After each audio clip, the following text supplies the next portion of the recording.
السلام علیکم۔ کیا آپ نے کبھی غور کیا ہے کہ کم کھا کر بھی ہم اپنا وزن اکثر اوقات کیوں نہیں گھٹا پاتے؟ کچھ لوگ واک بھی کرتے ہیں، کھانا بھی گھٹا دیتے ہیں، مگر پیٹ کی چربی نہیں ہٹتی۔ اور کچھ تو یہ بھی کہتے ہوئے پائے جاتے ہیں کہ ہم تو پانی بھی پی لیں تو ہمارا وزن بڑھ جاتا ہے۔ اگر آپ بھی موٹاپے سے پریشان ہیں تو آج آپ کے بارے میں بات ہو رہی ہے۔ انسولین ریزسٹنس کا ہر کوئی نام لیتا ہے، میں نے بھی اسے کئی بار بیان کیا ہے۔ انسولین ریزسٹنس ہی وہ مصیبت ہے جس کو لوگ کم نہیں کر پاتے، اس لیے وہ موٹاپے کا شکار ہی رہتے ہیں۔ لاکھ کوشش کر لیں، وزن کم نہیں ہو پاتا۔ ہر انسان مختلف ہو سکتا ہے، آپ نے اپنے جسم کو سمجھنا ہے۔ یاد رکھیے، موٹاپا وہ بیماری ہے جس کے ڈاکٹر آپ خود ہیں۔ یاد رکھیے، انسولین ریزسٹنس وہ مصیبت ہے جو ایک دن آپ کو تباہ کر کے رکھ دیتی ہے۔ پہلے یہ بتاتا ہوں کہ آپ کو کیسے اندازہ ہو کہ آپ کا جسم انسولین ریزسٹنٹ ہو چکا ہے۔ اس میں دراصل ہو یہ رہا ہوتا ہے کہ ہمارا جسم اس قدر انسولین بنا رہا ہوتا ہے جسے ہمارا جسم قبول کرنے سے انکار کر دیتا ہے۔ حد سے زیادہ انسولین بننے کا مطلب ہے موٹاپا۔ ہم جو کھاتے ہیں، ہم جو کاربز لیتے ہیں، وہ سارے کے سارے چربی کی شکل میں جسم کے اندر سٹور ہونا شروع ہو جاتے ہیں، اور یہ ساری کاروائی کر کون رہا ہوتا ہے؟ انسولین نامی ہارمون۔ اس لیے اسے میٹابولک ڈس آرڈر کہتے ہیں۔ اس میں میٹابولزم کے اندر شدید بگاڑ ہوتا ہے، اور اس بگاڑ میں کلیدی کردار کون سا ہارمون ادا کر رہا ہوتا ہے؟ انسولین۔ اس انسولین کو گھٹانا ہے، کم کرنا ہے، کنٹرول رکھنا ہے، تبھی موٹاپا کنٹرول ہوگا۔ عام طور پر سکھایا جاتا ہے کم کھاؤ، زیادہ چلو، موٹاپا کم ہو جائے گا، مگر ایک حقیقت کا علم ہونا ضروری ہے کہ جیسے بولا، ہر جسم ایک جیسا ریاکٹ نہیں کرتا۔ اس لیے وزن گھٹانے کے لیے مختلف لوگوں کو مختلف طریقے اپنانے کی ضرورت پڑ سکتی ہے۔ اگر کھانا گھٹانے سے بھی آپ کا انسولین لیول کنٹرول نہیں ہو رہا، اس کا مطلب ہے کہ آپ کو کچھ اور طریقے کرنے ہوں گے۔ عموماً واک کرنے سے، کم کھانا کھانے سے انسولین کنٹرول میں آ جاتا ہے، لیکن ایسے لوگ بھی ہیں جن کے انسولین لیول اس حد تک خراب ہو چکے ہوتے ہیں کہ یہ چیزیں ان کو فائدہ نہیں دے رہی ہوتی، اس لیے ان کو اور طریقے بھی اپنانے پڑتے ہیں۔ خاص طور پر پیٹ اور کمر کے ارد گرد جو چربی ہوتی ہے وہ بہت ضدی ہوتی ہے، اکثر ان لوگوں میں بالکل نہیں اتر رہی ہوتی۔ سادہ بات سمجھیں، انسولین ریزسٹنس کو گھٹانا ہے، اپنا ٹارگٹ، اپنا نشانہ درست رکھیے، آپ کا مسئلہ حل ہو جائے گا۔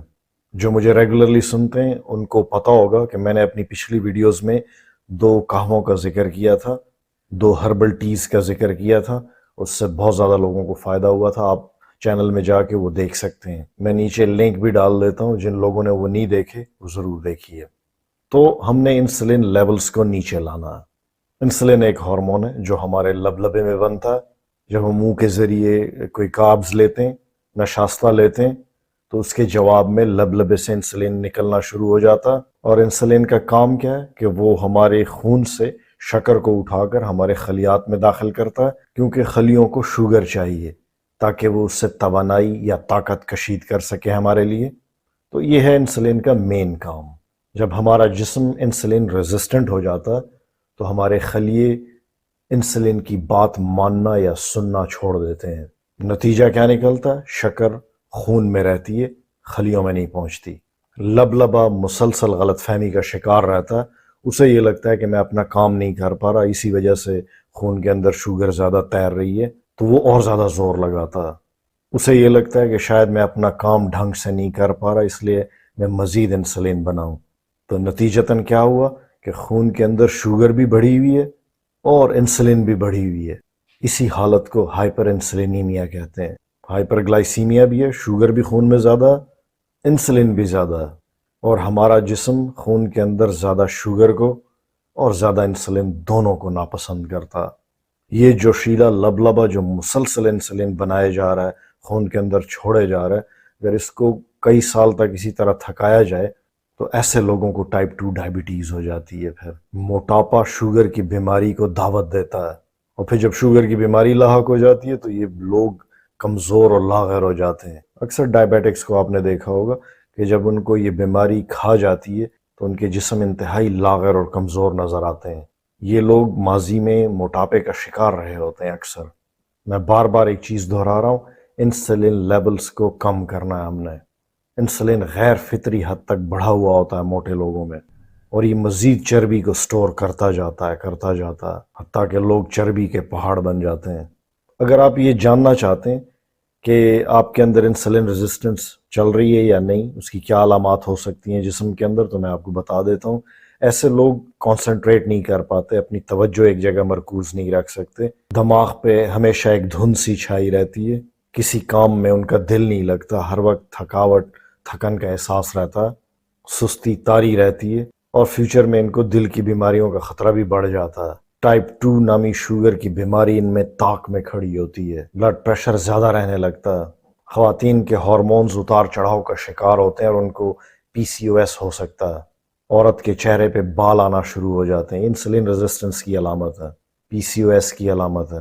عورتوں مردوں دونوں کے پیٹ کے ارد گرد کے جو حصے ہیں ان میں چربی اکٹھا ہونا شروع ہو جاتی ہے۔ مختصراً جلدی آپ کو میں چند ایک ایسے ٹیسٹ بتاتا ہوں جس سے آپ اپنے جسم کے اندر انسولین ریزسٹنس کو چیک کر سکتے ہیں۔ آسان ہے، کچھ تو بہت آسان ہے۔ فاسٹنگ انسولین ٹیسٹ، یہ پہلا ٹیسٹ ہے۔ نہار منہ آپ نے اپنے خون کا سیمپل لیب میں دینا ہے۔ اگر آپ کے نمبرز 2 سے 8 کے بیچ میں آئیں، جس کا مطلب ہے آپ کو انسولین ریزسٹنس نہیں ہے۔ اگر یہ نمبرز 8 سے 12 کے بیچ میں ہیں تو مطلب ہے انسولین ریزسٹنس کا آغاز ہو چکا ہے، اور اگر یہ نمبر 12 سے اوپر آئے تو مطلب ہے آپ انسولین ریزسٹنٹ ہو چکے ہیں۔ مثالی طور پہ آپ کا لیول 6 یا 6 سے نیچے آنا چاہیے۔ یاد رہے کہ اس ٹیسٹ کے اندر آپ کے خون میں شوگر نہیں جانچی جاتی بلکہ انسولین کو جانچا جاتا ہے۔ نارمل جو آپ شوگر کا ٹیسٹ کراتے ہیں، فاسٹنگ بلڈ گلوکوز جس کو کہتے ہیں، اس میں آپ کے خون کے اندر شوگر کے لیول کو ٹیسٹ کیا جاتا ہے۔ اس میں کیا ہوتا ہے؟ اس میں انسولین کو چیک کرتے ہیں۔ انسولین بڑھی ہوئی ہے تو اس کا مطلب ہے کہ آپ کو انسولین ریزسٹنس ہے، انسولین پراپر استعمال نہیں ہو رہی اور لبا بہت زیادہ انسولین بنایا جا رہا ہے، یہ اس کا مطلب ہوتا ہے۔ ایک اور بہت سادہ سا ٹیسٹ بتاتا ہوں۔ آپ اپنا نارمل جو چربی کا ٹیسٹ کراتے ہیں، لپڈ پروفائل جس کو کہتے ہیں، اس سے بھی آپ انڈائریکٹلی اندازہ لگا سکتے ہیں کہ آپ کو انسولین ریزسٹنس ہے یا نہیں ہے۔ اس کے لیے آپ نے کیا کرنا ہے، جو نارمل آپ کا لپڈ پروفائل ٹیسٹ آتا ہے اس میں آپ نے 2 نمبرز کو دیکھنا ہے۔ آپ نے اپنی رپورٹ کو اٹھا لینا ہے، اس کے اندر ٹرائیگلیسرائڈ لیول کو دیکھنا ہے، اس کو نوٹ کر لینا ہے، اور اس کے علاوہ آپ نے HDL لیول کو دیکھنا ہے۔ اس کے بعد آپ نے کیلکولیٹر اٹھانا ہے اور ٹرائیگلیسرائڈ کے نمبر کو HDL کے نمبر پہ ڈیوائیڈ کر دینا ہے، تقسیم کر دینا ہے۔ اگر نتیجہ 2 سے کم آئے تو مطلب ہے آپ کے اندر انسولین ریزسٹنس نہیں ہے، اور اگر 3 سے اوپر یہ نمبر آتا ہے تو مطلب ہے انسولین ریزسٹنس کا قوی امکان ہے۔ یاد رہے کہ یہ جو ریشو ہے یہ ایشیائی لوگوں کے اندر زیادہ اہم تصور کی جاتی ہے۔ جو گورے لوگ ہیں ان کے اندر ریسرچ میں یہ دیکھا گیا کہ یہ نمبر زیادہ اہمیت نہیں رکھتا۔ یہ چیزیں جینیاتی فرق کی وجہ سے ہوتی ہیں، ظاہر ہے وہ ایک ڈیفرنٹ ریس سے تعلق رکھتے ہیں، اور جینیٹکس مختلف ہونے کی وجہ سے یہ چیزیں ریسرچ میں دیکھی گئیں۔ تو یہ فارمولہ اکثر گورے لوگوں میں فیل ہو جاتا ہے لیکن ہمارے لوگوں میں زیادہ اپلائی ہوتا ہے، ہمارے ایشیائی لوگوں میں زیادہ بہتر انڈیکیٹر ہے یہ۔ انسولین ریزسٹنس اکثر آپ کی جلد کے اوپر بھی لکھی ہوئی دکھائی دے سکتی ہے۔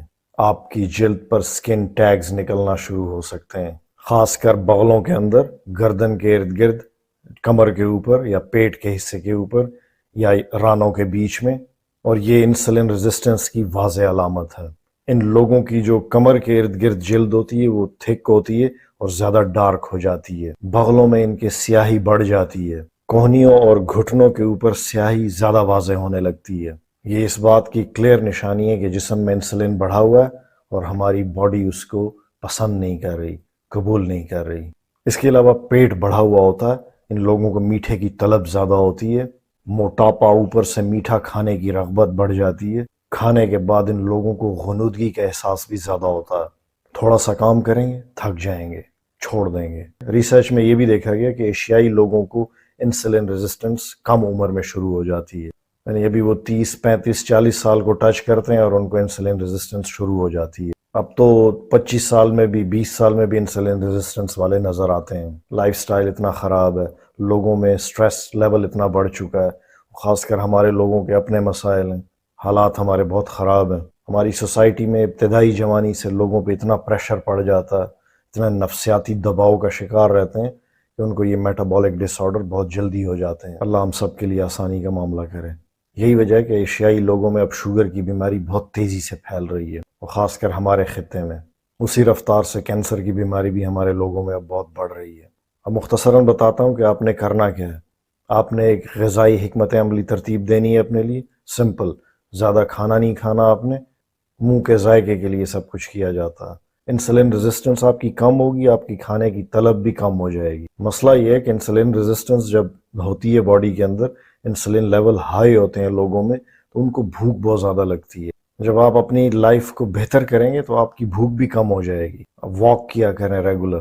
سٹریس ہر ایک کو ہو سکتی ہے، اوائڈ کرنے کی کوشش کیا کریں۔ سٹریس سے وزن بڑھتا ہے، انسولین ریزسٹنس بڑھتی ہے۔ اس کے علاوہ میں نے 2 قہووں کا ذکر کیا تھا شروع میں، ان قہووں کی ریسیپی میرے چینل کے اندر موجود ہے، آپ نے وہ ضرور دیکھنے، اس سے بہت سارے لوگوں کا فائدہ ہوا ہے۔ میں نیچے ان کے لنک شیئر کر دیتا ہوں، آپ نے ضرور ان کو چیک آؤٹ کرنا۔ یوٹیوب کا الگورتھم تھوڑا چینج ہوا ہے، ڈسکرپشن تک پہنچنے میں لوگوں کو اکثر دقت ہوتی ہے، لیکن تھوڑا سا آپ نیویگیٹ کریں گے، نیچے دیکھیں گے تو آپ کو یہ لنکس مل جائیں گے۔ اس کے علاوہ ان دونوں ویڈیوز کے لنکس میں اپنے واٹس ایپ پہ دے دوں گا، میرے واٹس ایپ کا لنک بھی نیچے موجود ہے، آپ وہاں سے بھی ان ویڈیوز کو تلاش کر سکتے ہیں۔ آپ سب کی صحت کے لیے دعا کرتا ہوں، جلد ہی دوبارہ ملیں گے، فی امان اللہ۔